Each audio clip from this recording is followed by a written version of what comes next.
Hey guys, Dalton with Jaspertronics, and today we're going to be replacing the bulb in this Epson 8350.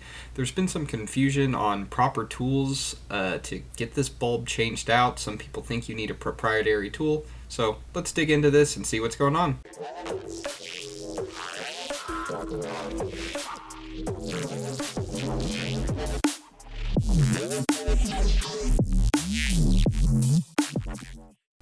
Okay. For this Epson unit, some people seem to think that you need a proprietary tool to get it opened up. This is not the case. Epson will send you this thing, but it's kind of useless. We don't need it. All you really need is just a flathead screwdriver or a Phillips screwdriver. What we're going to be using for today's replacement is a Phillips head.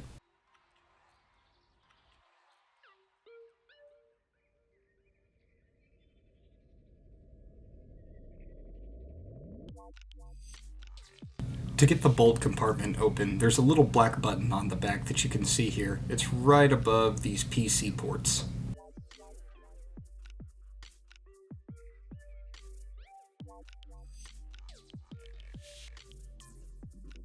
To press the switch, all we need to do is take our screwdriver and just push it in, and there we go.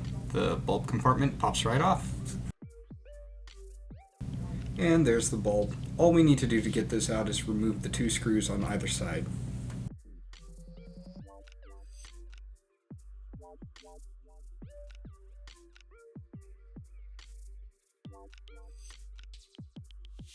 Okay, now that we've got the old lamp out of the way, all we have to do is pop the new lamp in and get it tightened down using the two screws on either side. We just need to use a Phillips head screwdriver or a flathead screwdriver, no special tool required.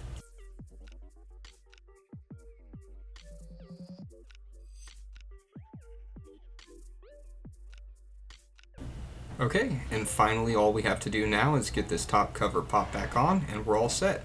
So that's all you have to do, guys, to get this bulb replaced. It's pretty simple. If you like the video, please leave a like, share, and subscribe. Leave a comment down below if you have any questions, and thanks again, guys. Later.